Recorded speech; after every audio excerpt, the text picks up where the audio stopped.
Welcome and good afternoon to all. This council meeting held at 12:30 p.m. on Tuesday the 23rd of June 2026 in the Perry Room, St Arnaud Town Hall will commence. If we can now all stand for the affirmation, and Councillor Probst will read it for us. We recognise the traditional owners of the land. We are inspired by the early pioneers and by those who gave their lives for our country. We now ask God's blessing on our deliberations and on our commitment to build a better lifestyle and environment.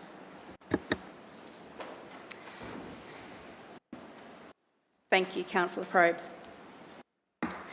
This council meeting is being recorded and live streamed to Council's YouTube channel. The recording will also be made available on Council's website. Whilst all care has been taken to ensure that your privacy is maintained, please be aware that your presence may be recorded. So, item 1, apologies and leave of absence. So we have an apology from Councillor Karen Heslop. Are there any other apologies and leaves of absence?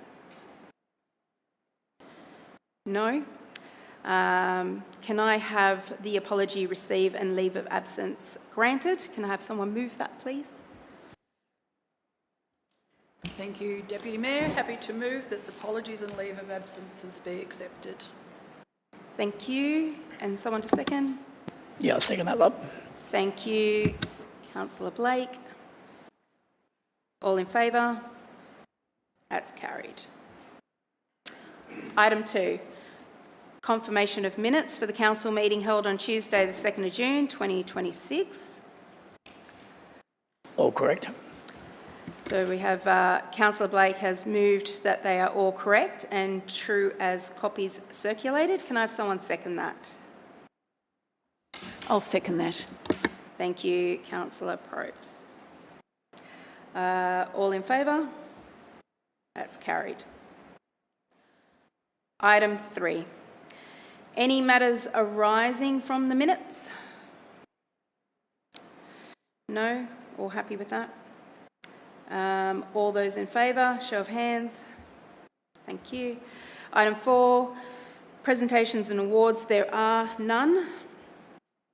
Moving to item 5, presentations, petitions and joint letters. Are there any? No. So moving on. Item 6. Disclosure of a conflict of interest at a council meeting. Does any councillor have a disclosure or a conflict of interest that they would like to declare? No? That's all good. Moving on. Item 7. Informal meetings of councillors. Would a councillor like to move that the report of the informal meetings be approved? I'll move that we accept the report. Thank you, Councillor Probst. A seconder? Yeah, happy to second. Thank you, Councillor Emerson. All in favour? That's carried. Item 8, any items to bring forward? Not at this time. No items to be brought forward. So moving on to item 9. Consideration of reports of officers. 9.1, health, wellbeing and community. And this is 9.1.1, Grampians Rail Trail. The purpose is to consider a request by the Friends of Grampians Rail Trail for a letter of support for a grant application and a commitment from Council to underwrite an annual contribution from Council for maintenance for the entire trail when completed. We have some options presented to us. Would someone like to move a motion? Thank you, Deputy Mayor. I'd like to move option 2, that Council provides a letter of support to the Friends of Grampians Rail Trail for the Western Renewables Link Local Grants Fund 2026 application with a commitment to underwriting maintenance costs of the entire trail of up to the value of $20,000 annually from June 2028. Thank you, Councillor Greenberger. Do we have a seconder? Yes, I'll second that. Thank you, Councillor Blake. Would the mover like to speak? Thank you, Deputy Mayor. The report of the officers are available in the minutes. What I would like to talk to in supporting this motion is some more information for councillors about the current Grampians Rail Trail Committee. Recently, in the last 12 months, the committee has had a very high-level resurgence of support, and 3 of those new members have now joined the executive team. And then there are around 20 people who are now part of committee meetings, which augurs well for the future of the Grampians Rail Trail Committee. Community support for the rail trail is featured in our council plan, and this project to extend the rail trail to Halls Gap features in a number of our council strategic plans as well. And it makes a lot of sense to me to support this community group to develop this important infrastructure project. I have every expectation that they will do it well and that the economic and tourism benefit from having the rail trail extended to Halls Gap is enormous. The committee will get the work done much cheaper than if council were to do it, which has been proposed, as it is a well-organised committee run by volunteers, whereas if the council were to do it, then of course there would be a lot of overheads and a lot of additional paid staff to implement the project. As the officer report states, the underwriting commitment is to make $20,000 available to the committee as it is needed to complete maintenance. Council officers will support the committee to obtain funding from elsewhere if possible, so this is a bit of a fallback position for the committee if they are unable to do that. They've also made a commitment to raise $6,000 annually themselves by running events and seeking financial sponsorship and support. I agree with the view of the committee that the support of council is necessary to give the Grampians Rail Trail Committee the best option to be successful in their grant application, given the highly competitive nature of the grant and the written requirement in the guidelines to have a maintenance plan in place. A little bit of information that the committee has shared about most recently about the grant is that they have the support from DECA and from Grampians Wimmera Mallee Water, where there is land that the rail trail to Halls Gap will cross. They've also had a letter of support from the new Loam Motel development because they can see great potential for the rail trail for their visitors to ride out to Halls Gap. They've also had letters of support from the Business Association of Halls Gap, Stawell Amateur Athletic Club and Stawell Athletic Club, who both use the rail trail already for their activities. They've also had many other letters of support from clubs and also from individual community members. So it's a program that's extremely supported by our community. The council did provide the committee with their REM data, which is a measure of the impact, economic impact of various activities or events in the Shire. And already, even with the current rail trail, it is estimated that the rail trail does bring in $2.4 million annually into our local economy. And this will certainly grow if it's extended to Halls Gap. The committee have indicated that they've just received an $8,803 grant from the FRRR grant fund to join the current rail trail from Federation Park on the highway to the beginning of the current rail trail over the bridge that they'd also received a grant for. So the trail will now begin at Federation Park, or by the end of the year will begin at Federation Park, which provides better parking facilities and toilet facilities there. So already the committee are working on adding value to the current rail trail.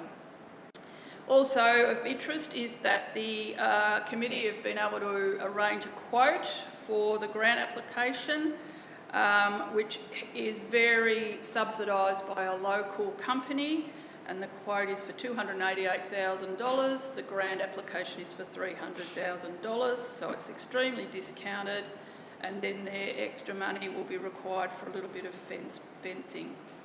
And also finally, the new committee, who has a lot of skilled individuals, have already developed a new Facebook page, and it's been up 2 weeks, and they've had already 400 followers, 4,716 views, and interest from right across Australia, which really just adds to that tourism potential. And it does, in fact, tick all the boxes to become an iconic rail trail in Australia. So I very much support the council, encourage councillors to support this motion, that we provide a letter of support and that we are willing to underwrite the cost of maintenance moving forward once it's built. Thank you. Thank you, Councillor Greenberger. Councillor Blake, would you like to speak? Yeah, I'd just like to second what Councillor Greenberger just said, but more importantly, I just wanted to highlight the fact that we do listen to our community. So when they do start highlighting what they would like being done, and this was one of them projects, that we do think about it. We juggle up things and we work out how we can do it, and mainly we are very community minded. So that's all I can say. Thank you, Councillor Blake. Would any other councillor like to speak against the motion? Would any other councillor like to speak for the motion?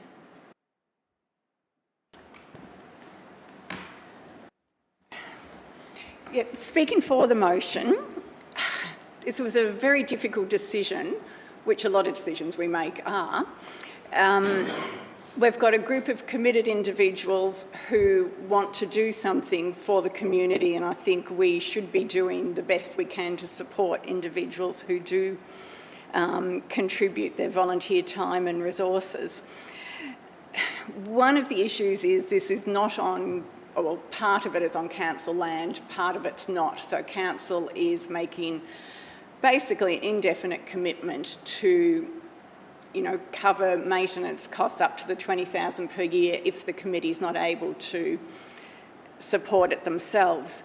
And one of the questions I had is, why do we support this and not maybe other groups that are doing things? Well, I guess these people have come to us so far, and I guess it's on a case-by-case basis. But the rail trail from Halls Gap to Stawell does have a great impact on our communities. I used to camp at Halls Gap when I was young, and I think a rail trail from Halls Gap to Stawell, I would have used it in my younger, fitter days when I used to ride a push bike, so I can see its attractiveness. Jenny talked about the REM data and the 2.4 mil of value that it would bring to the community. I think sometimes, though, we focus a lot on money but not on the social and community benefit as well, which can't always be measured in, in dollar amounts. A rail trail is, going to help with exercise, getting out in the fresh air, vitamin D, that helps with health issues. Doctors always tell me your vitamin D needs to be good, Karen. So getting out and exercising will help that. It also, has a social impact, and it encourages families to do things together. And I think there are a lot of benefits of the rail trails. So if council commits up to that $20,000 a year for maintenance to help get the grant funding over the line, I think $20,000 a year is a small commitment for a $300,000 grant to get the rail trail completed. Thank you, Councillor Probes. Councillor Greenberger, would you like to sum up? Thank you, Councillor Probst, for your comments. I think it's really important that we do recognise that Council does have a great opportunity to really support community groups, as you say, that do show initiative. And I think while we don't want to say that that's always going to be possible, I think especially where that community group can demonstrate excellent value for what they're proposing, I think that is a very useful criteria. And in this case, as you rightly point out, it's not only about the economic impact of the trail, it is actually the health and wellbeing value of having an opportunity for people to go out and use the trail for walking and cycling for their own fitness or for their own leisure. And the other thing I think that's really important about this rail trail is it is available to all in the community. There's no cost to go and have a ride or walk along the rail trail. And as was pointed out in the ABC interview yesterday, I think, or the day before, you know, this is an iconic trail. It goes through some beautiful areas of the landscape. It's not just through paddocks. And then once you get along a bit further, you have beautiful views of the Grampians Escarpment, which I think is why it's just such a really important asset that we should support, encourage and the development of. Thank you. Thank you, Councillor Greenberger. I'll put that to the vote. All in favour? That's carried.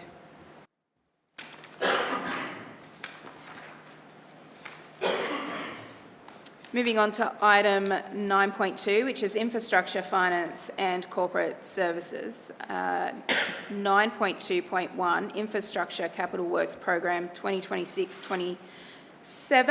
The purpose is to seek council's approval on the proposed infrastructure capital works program for 2026-27. Do we have someone happy to make a motion?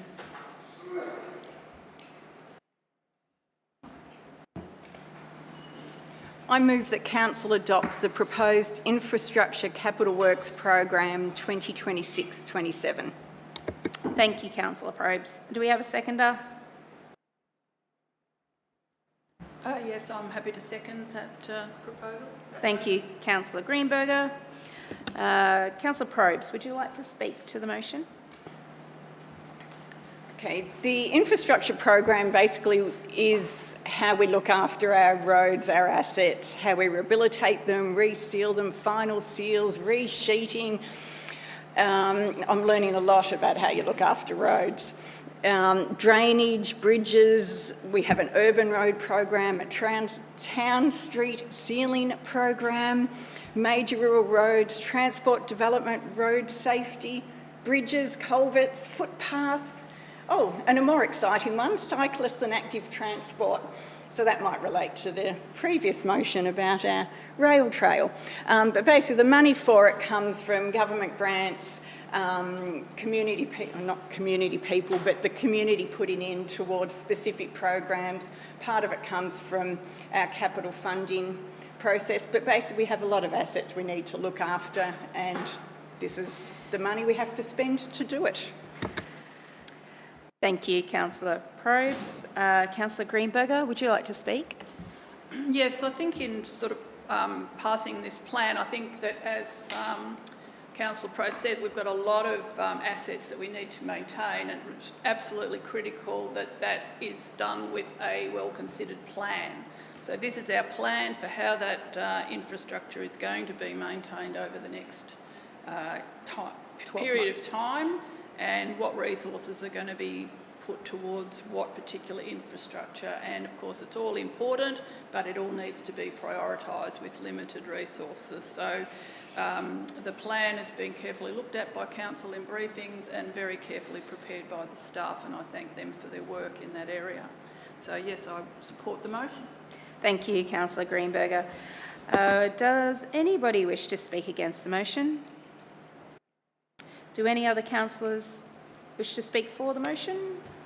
Yes, I'd like to speak in support of the motion, but particularly to make sure that council is aware of the large cost that the infrastructure costs us, and to make them aware that we should be looking at this, if not daily, monthly and certainly yearly. It's a big project, it's a good project and we need to have it, but it does cost the council a lot of money. Thank you, Councillor Emerson. Councillor Probes, do you wish to add or sum up? Nothing further? Thank you. Can I put that to the vote? All in favour? That's carried.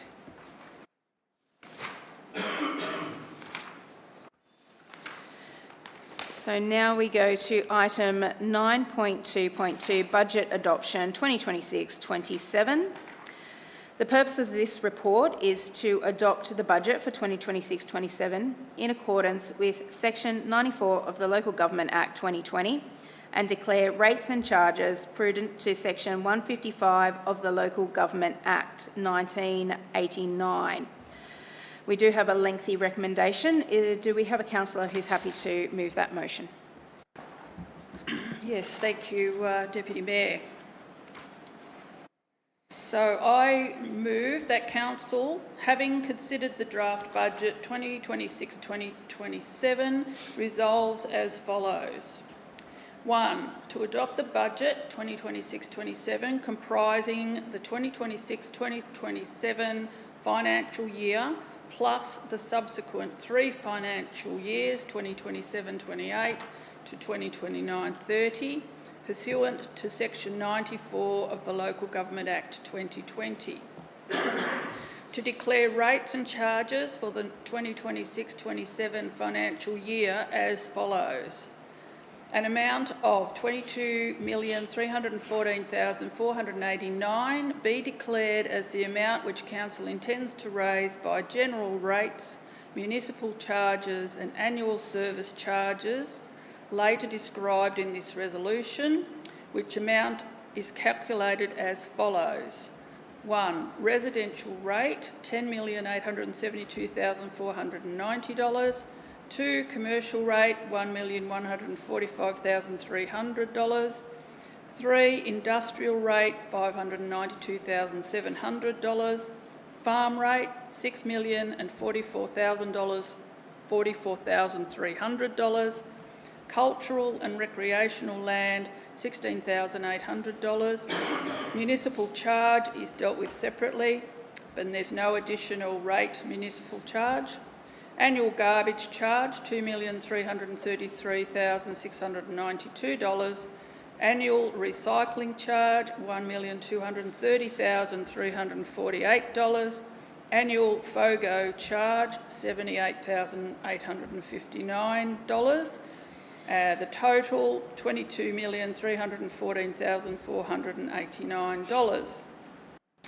B. A general residential rate of 0.4744 cents in the dollar of the capital improved value be declared for the period 1st of July 2026 to the 30th of June 2027. C. A commercial differential rate of 0.6008 cents in the dollar of the capital improved value be declared for the period 1st of July 2026 to 30th of June 2027. D. An industrial differential rate of 0.6008 in the dollar of the capital improved value be declared for the period 1st of July 2026 to the 30th of June 2027. E. A farm differential rate of 0.1629 cents in the dollar of the capital improved value be declared for the period of 1st of July 2026 to the 30th of June 2027. F. In accordance with Section 4 of the Cultural Recreational Lands Act 1963, it be confirmed that the amount payable in respect of the recreational lands listed below be determined by multiplying the capital improved value of these lands by 0.4077 cents in the dollar. G. Municipal charge. Council resolves to adopt a municipal charge for the period 1st of July 2026 to the 30th of June 2027 at the rate of 0.00 per assessment. H. Service rate charge. Annual service charges be declared for the period 1st of July 2026 to the 30th of June 2027 as follows. 1. Curbside garbage collection services, $371. 2. Additional curbside garbage collection services, $169. Recycling curbside recycling collection services, $194. And FOGO collection services, $67. Consequential that the Consequential that the Chief Executive Officer be authorised to levy and recover the general rates and the municipal charge and annual service charges described earlier in this resolution. Well done, Councillor Greenberger. Do we have a seconder? I'll happily second that. Thank you, Councillor Probst. Councillor Greenberger, would you like to speak to the motion? I don't particularly want to add anything. I think everything is extremely clearly explained in the resolution itself, other than to indicate that the budget process has been occurring in council for some months, and we've very carefully looked at all of the different elements of the budget process in briefings, and that I am confident to move the budget, that it is absolutely the best outcome for the community that we can achieve, given the income that we are able to raise through rates and so on. So I commend the budget to everybody. Thank you. Thank you, Councillor Greenberger. Councillor Probst, did you wish to add anything? Well, for those of you who might be interested in budgets and take a look at what our processes have been, you may notice there's a little change this year. So previous years the budget has been moved and then it's gone out to community comment, which really didn't leave a lot of time for anything the community raised to be dealt with in the budget, because the figures were kind of almost settled already. So this year, if you had noticed, there was in January it went out to the community for them to put in ideas to go into the budget, which gave the staff a bit more time to deal with issues that were raised. I think we had 3 people put something in, so here's your call to get ready for next year. But for next year's budget, we're going to be going out in November, December for community to raise issues of things they want to put in the budget. So get yourselves ready for November, December. All those good ideas you've got that fit in with our 4-year council plan, let us know about them at the end of this year so we can look at getting them into next year's budget. Yes, and the budget, like, it's not just a one-off. This budget, it's part of our 10-year process. So it's not just something we make up for the year. It fits in with the 10-year plan. It fits in with our 4-year council plan of what we want to see happen in our community too. Just a couple of little things to explain, like the rates cap. We have a 2.7% rates cap, but that's not for your individual property. So you might see your rates go up and you'll think, oh, that's gone up by more than 2.7%. But the 2.7% relates to our total rate as a whole, not to individual properties. So your individual property, the rate's based on your CIV, which is your capital improved value. So it's an estimate of what your actual property is worth, and then your rate is a percentage of what your capital value of your property is. Now, we don't have the same percentage rate for the different sorts of properties. So, for example, farmland is a lot cheaper because farmland has just too many zeros on the end of its value at the moment, so it gets a cheaper rate. And what we've done over the, I think it's the last decade maybe, Vaughan, with the differential rate? Yeah, something like that. Maybe over the last decade, 5 years maybe.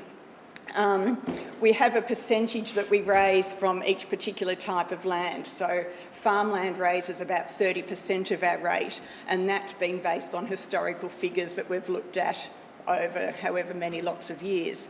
So having that different rate for the different types of properties keeps the rate stable, so when values go up and down of land, you won't see such a huge change in your rate. And the other thing to point out is that waste is a separate charge. It's not covered by the 2.7% rate cap. So the waste is a separate charge that's we're allowed to get our cost recovery on it. We don't quite get cost recovery yet. But that's a separate charge not covered in the 2.7% rate cap. So when you look at your rates notice, there's a lot that goes on behind the scenes to get that actual final amount that you get to pay each quarter. Thank you, Councillor Probst. Would any person wish to speak against the motion? Would any person wish to speak for the motion? I will now put that to the vote. All in favour? And that's carried. Thank you. Moving on now to item 9.2.3, delegations and authorisation update. So the purpose is to adopt the updated S6 instrument of delegation and appoint council employee Stephanie Durant, Coordinator of Strategic Planning, as an authorised officer under Section 147 of the Planning and Environmental Act 1987. Could I have someone move a motion, please?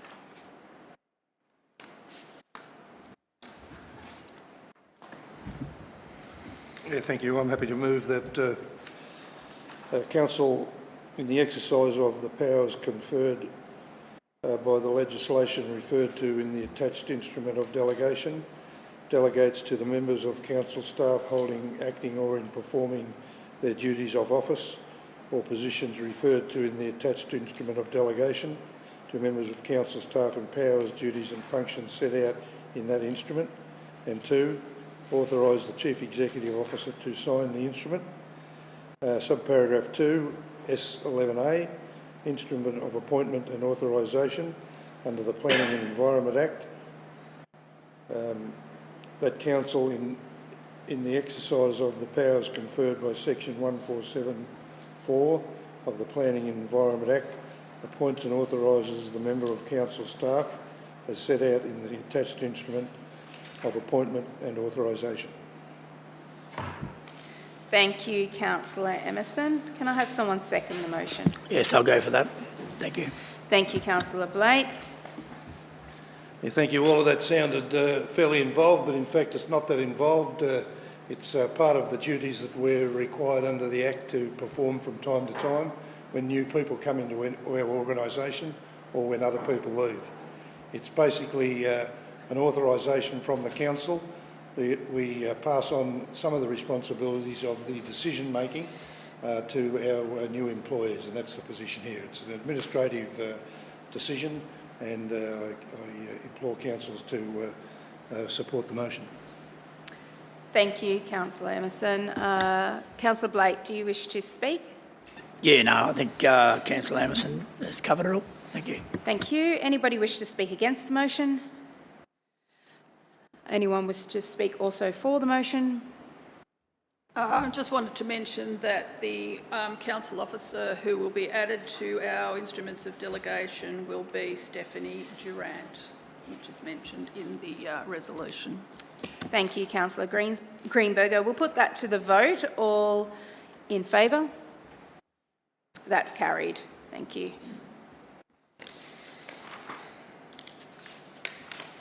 Okay, moving on now to item 10. Notices of motion or rescission.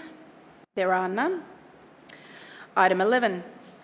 Reports from councillors and committees. So if we could please have our councillors provide a brief report, although it's only been a few weeks since our last meeting. We've still all been very busy, no doubt. So if Councillor Emerson, are you happy to start? Yeah, thank you. In addition to the normal processes of being an elected councillor, doing briefings and council meetings, which are, of course, should be reported on, but they happen every month. So I'd just like to report on some of the other things that have happened throughout the quarter or throughout the month. I had the pleasure of attending the Store Gift celebrations, a lunch with Powercore. Powercore is the major sponsor for the Store Gift.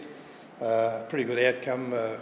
We're working very, very well with Powercore, which puts in about $2 million to the Store Gift at the minute, with some opportunities for it to be a bit more. The Upper Teddington Reservoir meetings, which I might leave to Councillor Probst as the local councillor elected, but they're going along well.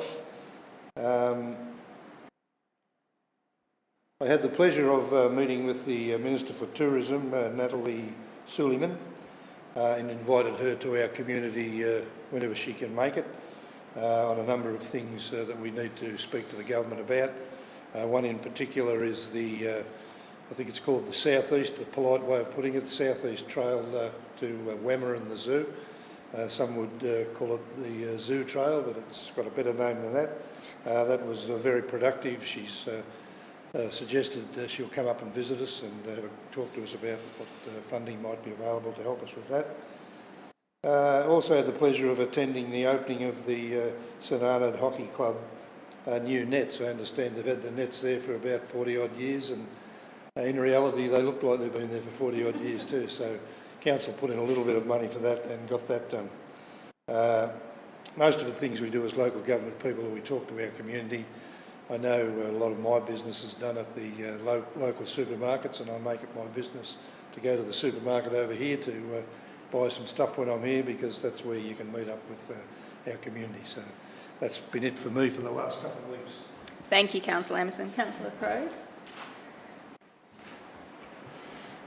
I was going to hand it over to Murray and say he's already spoken about Teddington. I feel like I've said this before, but at recent Teddington meeting, Parks Victoria's had a change of personnel, and the personnel they've got now seem to be working a bit harder to get Teddington happening. So we're having monthly meetings. We've actually had some action on clearing the regrowth away from Teddington to get ready for the works that have to be done to be able to keep some water in the lower resi. I keep getting my ups and downs confused, but lower resi, so it's actually exciting to see that moving along. And yesterday I went up to the opening of the little pump track that we've got up next to the footy oval now, and next to the hockey oval, and I have got a couple of goals into those old hockey goals now, previously. But the pump track, it looks little, but it's actually a lot scarier than it looks, and seeing the kids ride around on it, they were having a bit of a ball, so I had to join them, and I'm a bit in awe of their skills. So it was exciting to see that go, and also talk to Jackie Peacock about the plans for getting a bigger pump track in St Arnaud, because it's a real need in our community. So hopefully that's something that will come to fruition in our lifetimes. Thank you, Councillor Probes. Councillor Greenberger? Yes, similarly with the usual, how do I get rid of that? Here we go. Usual round of meetings and so on, but I've got two things in particular that I wanted to mention to councillors today. One is, as a councillor, I was appointed to the board of the Central Grampians Local Learning and Employment Network, and at a recent meeting the board has had to make a very, very difficult decision due to the fact that the state government has changed the way they are tendering for the School to Work program. The School to Work program is one of the main funded programs that were administered by Central Grampians LEN, and the way the new funding framework is set up is that the Education Department is calling for tenders based on the Education Department boundaries rather than where local learning and employment networks have been based in the past. And the value of the LENs is that they're actually placed-based. They're located, they're smaller, and they work specifically with the schools in their local area. But unfortunately, because of this change in the way the School to Work program is funded, the Central Grampians LEN have decided that they are unable to put in a tender to continue to do this particular work on behalf of our communities, which are Ararat, Stawell and Lake Bolac, which is the small area that Central Grampians LEN covers, because basically they stood to lose half of the income that they currently receive from that program, which meant that for them to be able to achieve their KPIs, it would just be impossible. They would have had to have joined in with another LEN. The other LEN, being bigger, would probably be taking a proportion of the funding for their own administration costs, which basically left very little for the Central Grampians LEN. So at the moment they've sent out communications to the schools involved asking for them to indicate what programs they would like to have the LEN undertake in 2027, and then depending on the feedback they get from schools they will have to obtain funding from other means to support those programs. And at the board meeting it was also stated that if they weren't able to get an indication from schools that they wanted the programs to continue, then it is now a motion that the Central Grampians LEN will close, which I think is a huge pity. However, that's the nature of the situation. So I think that's very disappointing for the young people of the Stawell in particular. St Arnaud, Karen mentioned earlier, is in a different situation because they're covered by North Central LEN, but they're the very tip of that sort of area, so they struggle to get coverage from LEN as well. So I guess it's a case of it's not something that council can do anything about, other than we're going to be speaking to Martha Haylett about that later today, but it is something that I think we do need to be aware of, that change is occurring. The other thing I just wanted to mention too was that I went along to a workshop that was put on in Longadon College from Wimmera Southern Mallee Development Association, and they held 3 workshops over 1.5 days, and there were quite a wide range of stakeholders there, and they were discussing scenarios about the future of the Wimmera Southern Development area. And the question was asked, why these workshops and why now? And some statistics were provided to the participants that I just wanted to share with council, because from my perspective it really did give a big reality check about where the Wimmera Southern Mallee stands in terms of the future. And what was reported was that Wimmera Southern Mallee is a highly productive region. The Wimmera Southern Mallee is one of Australia's most productive farming regions, with an output growing in every local government area. And they're actually running at 23% above the average economic output per person than the rest of Victoria. So economically, the Wimmera Southern Mallee are doing very well. The region's farms are more productive than at any point in history. Farming has become more productive by replacing labour with capital and technology.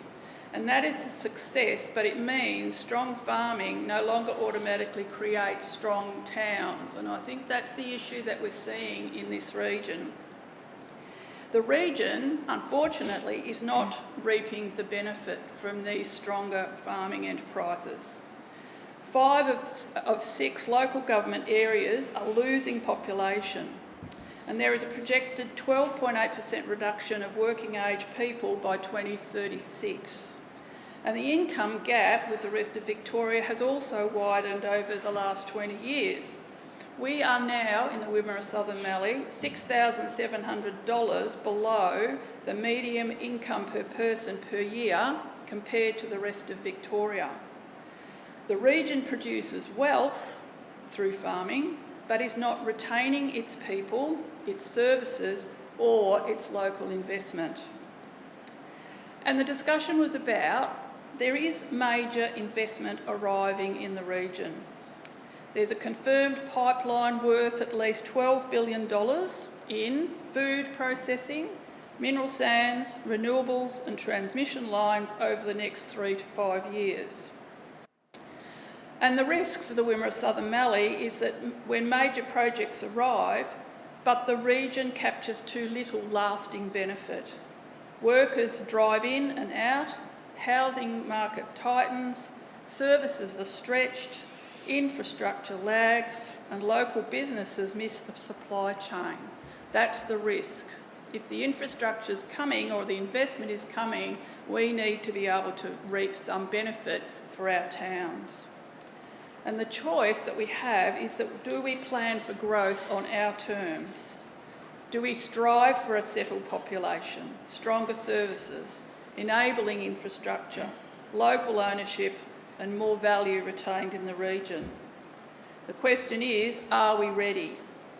A report on this discussion that was held will be provided, and I think will make very interesting reading. So I just wanted to let you know that that's something that has happened that I think will be very important for our council moving forward. Thanks. Thank you, Councillor Greenberger. Councillor Blake?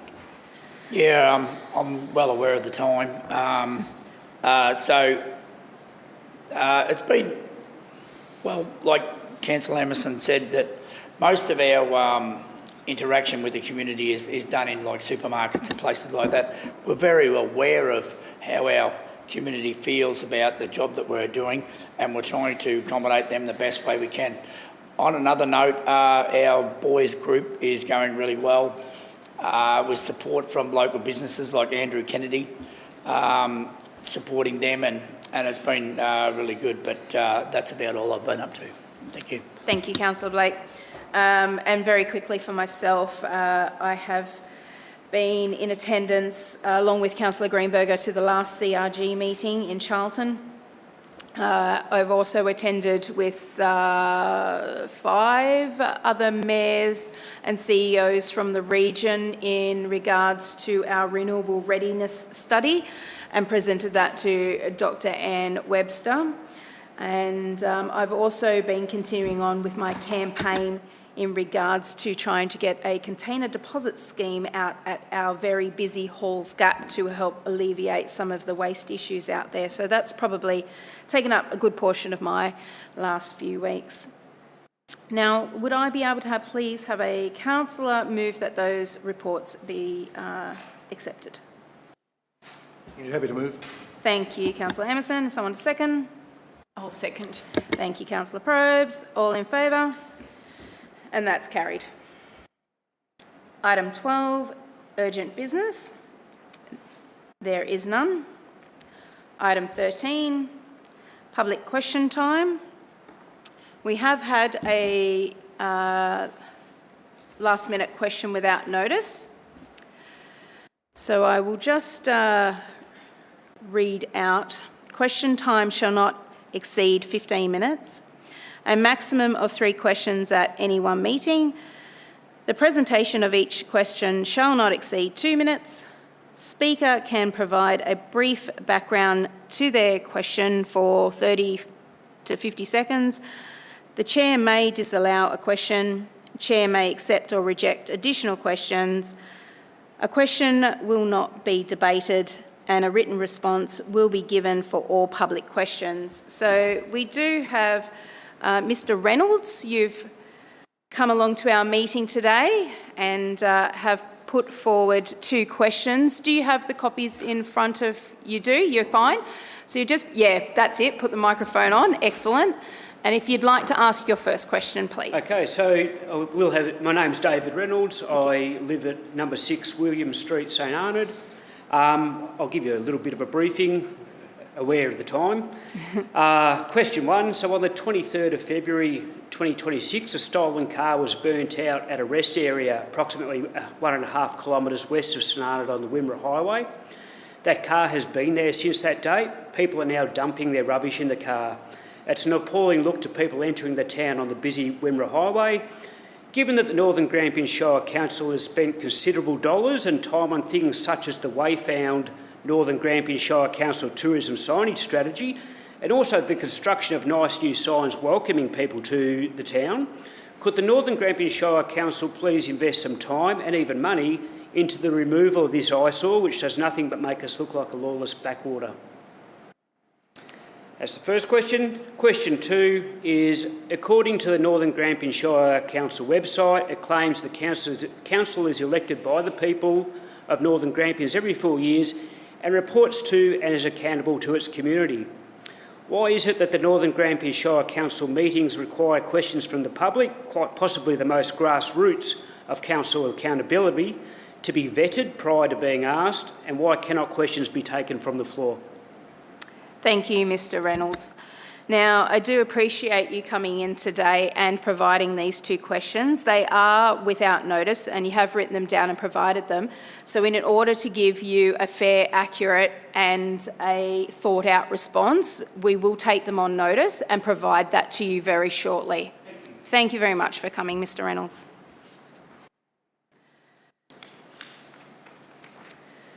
There are no other items on today's meeting, so there being no other business, I would like to declare the meeting closed at 1:21. Thank you all.